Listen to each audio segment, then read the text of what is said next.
Hello student, welcome to Bishop Academy online classes. Dear student, in this part of video, I am going to discuss about the some types of share capital. First, authorized capital.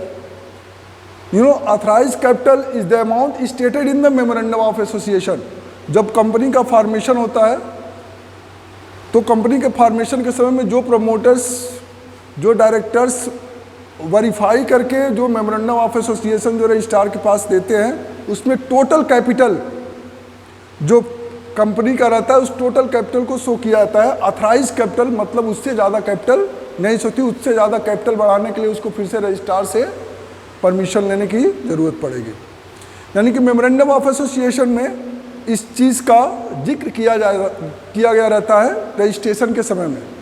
And such amount is the maximum amount that a company can raise as share capital, यानी कि ये वो maximum capital होते हैं जो company उतने capital को raise कर सकती है फ्रॉम इश्यू ऑफ शेयर्स या from issue of debentures and any other financial instrument. It is stated separately for each class और काइंड ऑफ शेयर्स।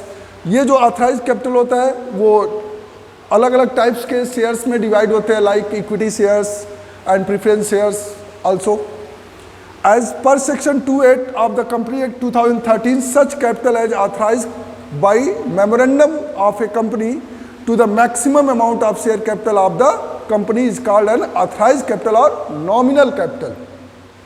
जैसे सपोज कर लीजिए कि आपका 10, अगर किसी कंपनी का कैपिटल जो है ऑथराइज कैपिटल 10 लाख है, 10 लाख है और ये 10 रुपीज इस शेयर में डिवाइड है, इस शेयर में।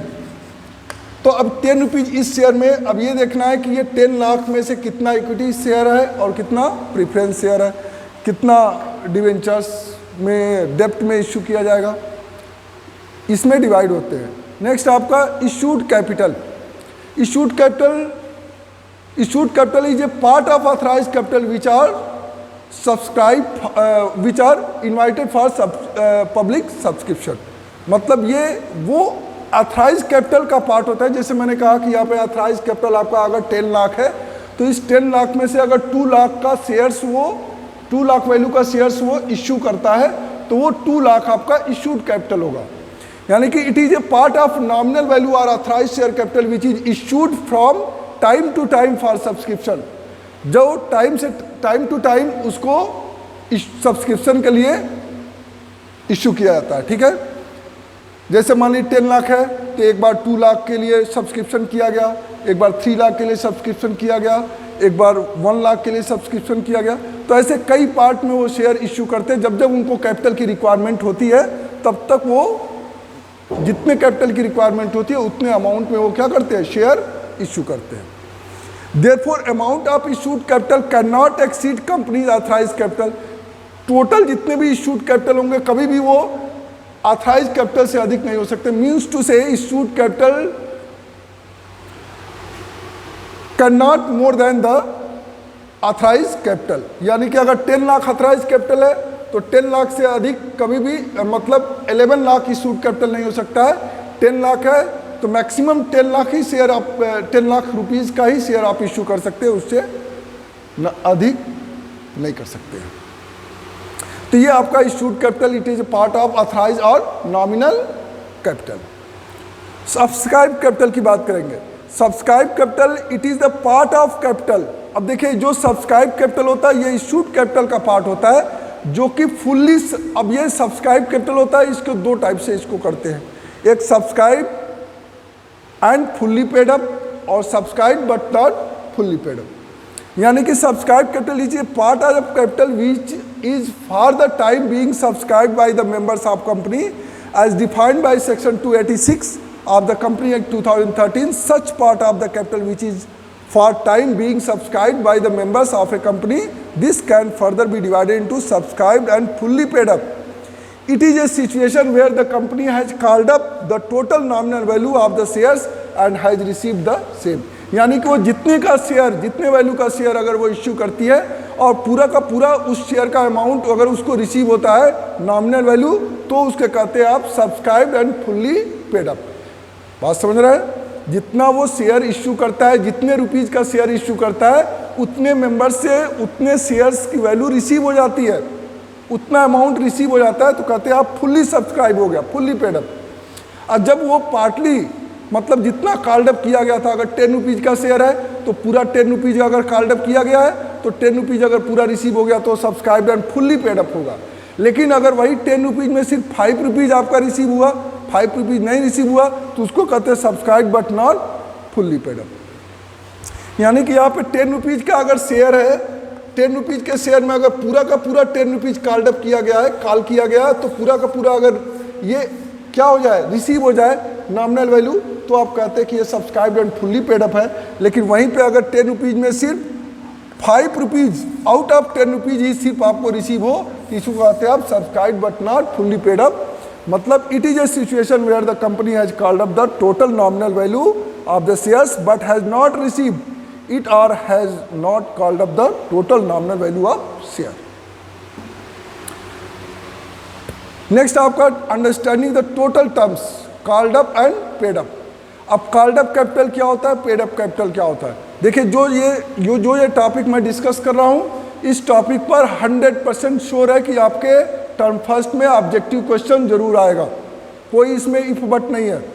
इसलिए इस टॉपिक को आप अच्छी तरीके से सुने और आप अच्छी तरीके से बुक में भी पढ़ें, और एज यूजुअल आपको अगर किसी में प्रॉब्लम होती है किसी टॉपिक में, तो आप उसको स्कूल आके या लाइव क्लास में जैसे भी हो, जैसे भी पॉसिबल हो, या क्वेश्चन करके व्हाट्सएप ग्रुप पे कमेंट करके, मैसेज करके, जैसे भी हो उस डाउट्स को आप क्लियर कर लीजिए, ठीक है। क्योंकि ये 100% इसमें से क्वेश्चन आएगा, इसमें कोई भी डाउट नहीं है। इसलिए ये सारे टॉपिक जो अब तक मैंने डिस्कस किए और अभी मैं जो डिस्कस कर रहा हूँ, ये आपके सिलेबस के लिए इम्पॉर्टेंट है, टर्म फर्स्ट के सिलेबस के लिए, ठीक है। Called up capital according to section 215 of the company act 2013, called up capital means such part of the capital which has called for payment. यानी कि कॉल्ड अप कैपिटल होता है कि जो टोटल जितने की नॉमिनल वैल्यू के शेयर्स इशू किए गए हैं, अगर सपोज करिए 10 रुपीज़ का शेयर इशू किया गया है और 10 रुपीज़ में सिर्फ अगर 8 रुपीज़ कॉल्ड किया गया है, तो ये 8 रुपीज़ आपका कॉल्ड अप, यानी कि जितने शेयर, अगर सपोज करिए 1000 शेयर पे 8 रुपीज़ रिसीव हुआ है और 8 रुपीज़ कॉल्ड अप ही भी हुआ है, यानी कि ये 8000 रुपीज़ क्या हो जाएगा, आपका कॉल्ड अप कैपिटल हो जाएगा। वहीं आपका paid up capital according to section 264 of the company act 2013, paid up share capital और share capital. Paid up means amount that the shareholders has paid and the company has received against the amount called up in respect of the share towards the capital or has been credited to it as paid up। अब देखिए, अब इस 8 rupees जो called किया गया था, ये आपका कॉल्ड अप कैपिटल हुआ। लेकिन अगर इस 8 रुपीज़ में सिर्फ आपको कंपनी को सिर्फ 6 रुपीज़ अगर रिसीव हुआ हो, यानी कि जो शेयर होल्डर्स है उनसे सिर्फ 6 रुपीज़ ही आपको रिसीव हुआ है, यानी कि ये 6 रुपीज़ जो पेड अप कर दिए हैं, ये आपका 6 रुपीज़ 1000 पर जो आपको 6 रुपीज़ रिसीव होगा, ये आपका क्या हो जाएगा, 6000 रुपीज़ आपका ये क्या हो जाएगा, पेड अप कैपिटल हो जाएगा। देखिए इसमें अक्सर अगर कॉल्ड अप और पेड अप कैपिटल को समझेंगे नहीं तो आपको फॉर फ्यूचर समझ में नहीं आएगा। Understanding reserve capital and capital, ये भी बहुत इंपॉर्टेंट टॉपिक है, इस पर भी क्वेश्चन पूछे जाते हैं। रिजर्व कैपिटल, देखिए रिजर्व कैपिटल, कैपिटल रिजर्व, आपको देखने में लगेगा कि ये अल्टरनेट है, लेकिन दोनों सेम है, लेकिन दोनों सेम नहीं है, दोनों डिफरेंट है।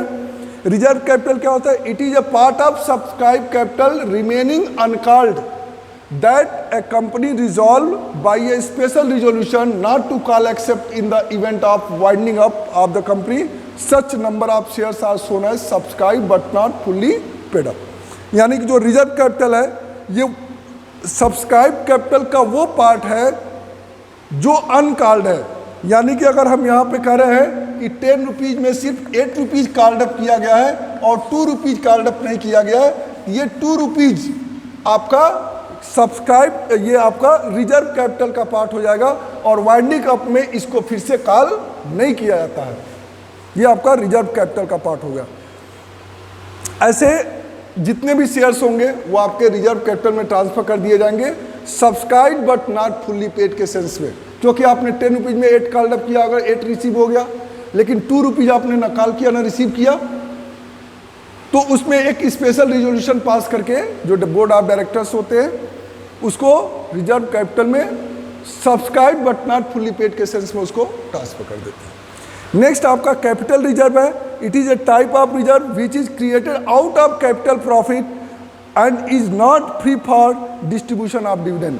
अब ये जो कैपिटल रिजर्व है ये इस शेयर से रिलेटेड नहीं होता है, ये प्रॉफिट से रिलेटेड होता है। जैसे आप पार्टनरशिप में जनरल रिजर्व पढ़े थे, वर्कमैन कंपनसेशन रिजर्व पढ़े थे, इन्वेस्टमेंट फ्लक्चुएशन रिजर्व पढ़े थे, तो ये सारे जो रिजर्व्स हैं ये आउट ऑफ प्रॉफिट क्रिएट किए जाते हैं। तो कैपिटल रिजर्व भी आपका आउट ऑफ प्रॉफिट क्रिएट किया जाता है और ये इसका इस्तेमाल हम डिविडेंड पेड करने के लिए नहीं करते हैं।